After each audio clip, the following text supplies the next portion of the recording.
السلام علیکم ورحمۃ اللہ وبرکاتہ۔ دیوبند سے انتہائی افسوسناک خبر نکل کر سامنے آ رہی ہے۔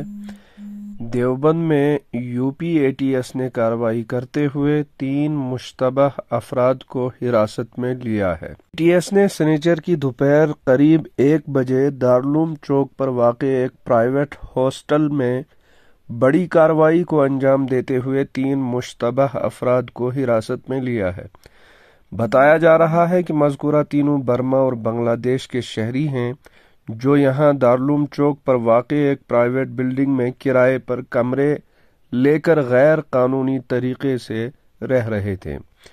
مقامی پولیس نے اے ٹی ایس کی اس کارروائی کی تصدیق تو کی ہے، لیکن یہ نہیں بتایا کہ کن لوگوں کو حراست میں لیا گیا ہے اور کن وجوہات کی بنا پر ان کو اے ٹی ایس نے اپنے ساتھ لیا ہے۔ علاقے میں اس طرح کی بھی چمی گوئیاں ہو رہی ہیں کہ مذکورہ مشتبہ افراد یہاں کسی مدرسے میں دینی تعلیم حاصل کر رہے تھے اور وہ یہاں بغیر ویزا اور بغیر پاسپورٹ کے غیر قانونی طریقے سے رہ رہے تھے۔